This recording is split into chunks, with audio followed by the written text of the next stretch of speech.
Hello again, and welcome into Week 10's edition of the Charlie Weis Press Conference Show. I'm your host, Matt Gasper. Well, the disappointing story of the Kansas football season wrote another familiar chapter last Saturday. For the seventh time in the past 8 games, Kansas was right in it at halftime, only to fall apart in the second half and drop to 1-8 overall and 0-6 in the Big 12.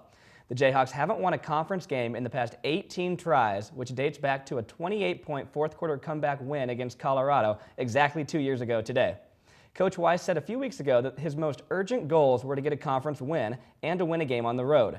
Those still haven't changed, and both could be accomplished this Saturday. Well, I mean, the goals never change. You know, just like your way of doing things, the goals don't change. Now, you add things to that list. You don't take things away from that list. For example, it would be nice if we played good for a whole game on the road. That would be nice. It would be nice if the game were close at halftime, we showed up in the third quarter. That would be nice too. And you know, you sit there. It isn't like it's important when you're doing that to say that you're not just putting it on the coaches, on the players now. You're putting it on all of us right now. You know, we all need to do a better job. You know, when we're on the road, and you know, the last 3 games haven't. That's not the way it's gone. You know, then that would be an add-on, not a subtraction. You know, you're still winning a game on the road, winning a conference game, winning a game on the road. You can knock off 2 of these things at one time, you know, if you go ahead and do it. But you have to add on the fact that I'm very annoyed how last week went, and I'm not in the greatest of spirits. The Texas Tech Red Raiders have been known for their explosive offense in the past few seasons under head coach Tommy Tuberville and under former coach Mike Leach, who's now the head man at Washington State. But with a Kansas team that's been running the ball very efficiently with James Sims and Taylor Cox, it's the Texas Tech defense that could create a problem for KU. What they are from versus most teams, you always look at their greatest strength, and they are as strong as any team we play against up the middle. Now, up the middle starts with their defensive tackles, Simmons and Hyder, and then it goes to their middle linebacker, Smith, and then their 2 safeties, Davis and Johnson, who are their 2 leading tacklers. But they are strong up the middle. They are stout. They actually play 2 deep inside, and the backup's a defensive tackle. You know, there isn't a big drop-off from Simmons and Hyder when they end up coming in there. Middle linebacker's good, and the safeties are really good, and that is really the core of their whole defense. Kansas had a tough time slowing down Nick Florence last weekend in Waco, and they'll be put to the ultimate test yet again this weekend against Seth Dagey and the Texas Tech spread offense down in Lubbock. The Red Raiders are 4th in the nation in passing with more than 350 yards per game and average more than 38 points. In conference road games so far this season against Kansas State, Oklahoma, and Baylor, the Jayhawks have been outscored 149-37. Aside from the Oklahoma game, they were mostly all second-half collapses. Kansas needs to play a complete game this week if they want to have any chance at all in pulling the upset. Our road schedule is very well organized, and it's not a goof around period. And you know, it's what I've tweaked a couple things this week that I don't know. You know, I've already, you know, obviously spent a lot of time thinking about this, so I've tweaked some things. We're leaving earlier. We're going to the stadium to practice. I mean, there's things that that I don't normally do that I'm doing this week because I'm not going to stay. I'm never going to stay status quo if it's not working. I'm going to try something else. So we're leaving earlier than we normally leave, and we're going right on a bus. We're going right to the stadium, and we're going to get out there. And we're going to go run around. We're not just going to go, just go there to take a look at the wonderful stadium they have there, and we're going to go to the hotel. We're going to go, check in and get right to meetings and dinner and all that other stuff, and go to sleep and get up and get going. Texas Tech's senior quarterback Seth Dagey has thrown for more than 2,800 yards this season and 31 touchdowns.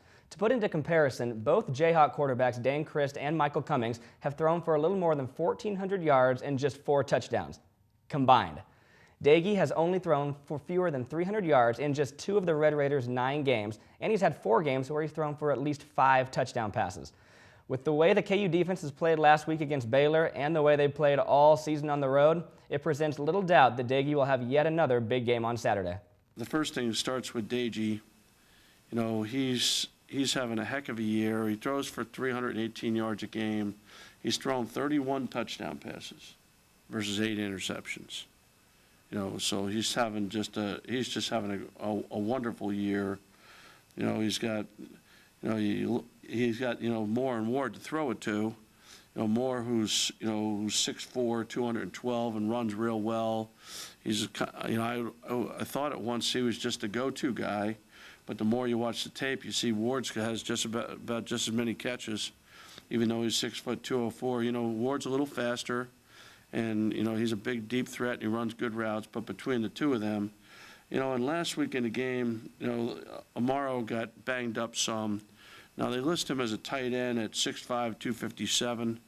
And he's a huge target with soft hands, but he doesn't really line up at tight end. He's usually detached, so it's almost like a big wide receiver. Coming up after the break, we'll talk about one of the few bright spots for KU this season, James Sims, as well as what the future holds for Kansas football. We'll be right back.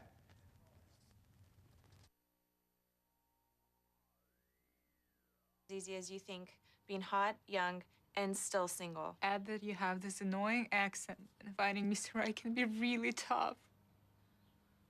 We decided to pass a link around Facebook, trying to meet people in our area. Well, they just assumed that we were virus or spam. No one wanted to click it.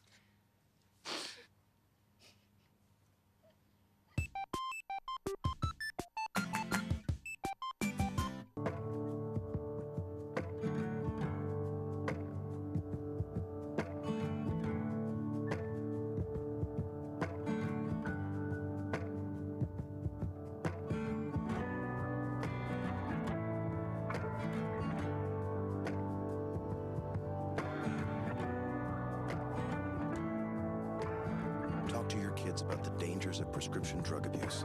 The partnership at drugfree.org.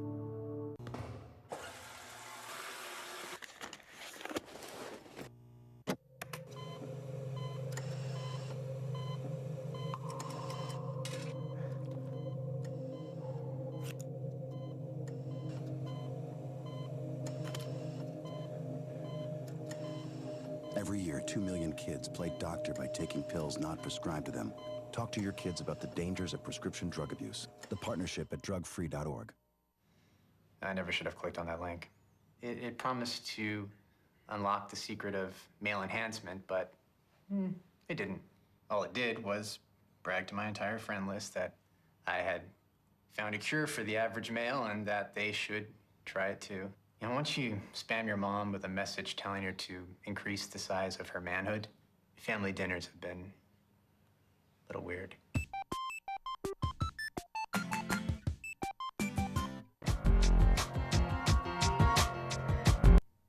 Welcome back. We're previewing the Jayhawks' upcoming Big 12 game against Texas Tech.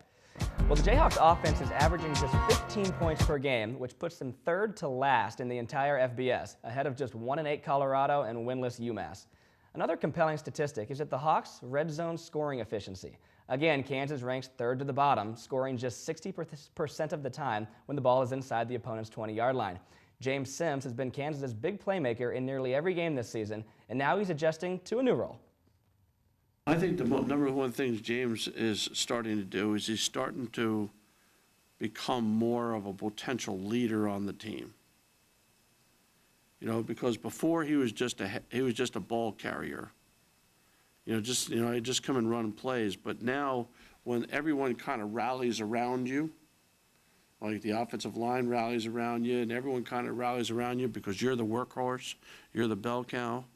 I think that one of the things that I've talked to him and Reggie have talked to him about in the last few weeks as this is matriculated is about taking more of the onus of the responsibility of, taking the team with him. Because obviously we're a run-first team. That's no big secret, and he's the main guy. So I think that what's really helping James is he's taken more of that leadership role on, and I think it bodes well for both him and us as we go forward. For the fifth consecutive game, Sims surpassed the 100-yard mark, making him the first Jayhawk to run for more than 100 yards in 5 straight games since Laverne Smith back in 1974. He isn't alone, however. Junior college transferred Taylor Cox added 71 yards to his season total last week at Baylor. He and Sims will once again be a huge part of the Jayhawks' offensive attack against Texas Tech. Well, Taylor is probably just as hard-nosed a runner as James is. You know, I think that we have one of those unusual situations where I've said multiple times that the stable of backs that we have, led by James, is really, really good. And I think that Taylor is somebody who could probably handle just as many carries as James has in the game, but I don't know how you could possibly do that. I think that Taylor is going to get more and more action as we go forward, and we trust him. We trust him. And there's no, the offensive line knows that when Taylor's in the game, you better look out, because he's only got one speed, and it's full. In the Big 12, you're going to go up against many spread offenses and teams that like to move the ball as quickly as possible. Playing against teams week in and week out with similar styles of offense can help in trying to slow them down. But it all starts with practice simulation, and that isn't necessarily an easy thing to replicate.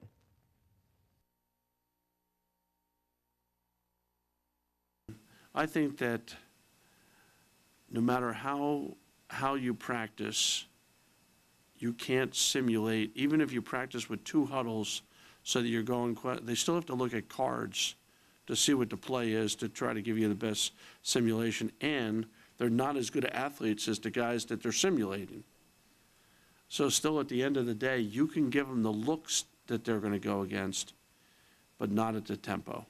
No matter what you do, you still can't create the tempo and get the same look. You could do one or the other. You could either get the look or you can get tempo. You can run plays as fast as you want, but it's not going to look anything like, what you're getting ready for. So I think that, it's a catch-22 there. We'll take one more short break, but when we come back, we'll talk about Jake Heaps and what Jayhawk Nation has to look forward to next season. Stay with us.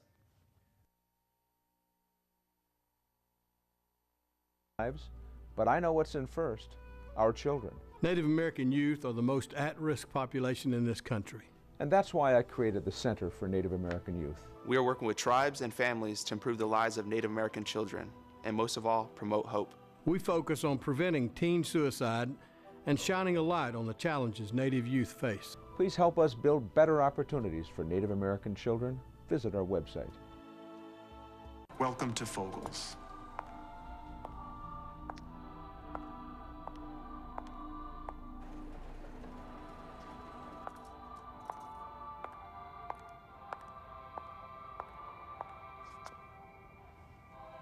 Beautiful, isn't it? You expect options everywhere else. Why not with your medical treatment? Talk with your doctor to explore all your options and find what's right for you. Visit ahrq.gov. Welcome back. I don't know what's this weekend, Kansas will square off against Tommy Tuberville and the Texas Tech Red Raiders. This is Coach Tuberville's 3rd season at Texas Tech. He coached at Auburn for 10 seasons before a 5-7 record led to his firing. In 2004, he led the Tigers to an undefeated 13-0 record and a Sugar Bowl win. It's all business for Coach, and he's trying to turn the Red Raiders into the kind of powerhouse team that he had down at Auburn. Oh, well, I think the one thing he did, and then we've talked about it, more than once now. Listen, we're friends, so we don't talk. he very similar to when I'm coming in here. He had a game plan coming in. He said, "This is the way we're going to do it." And when people sometimes want it to happen faster.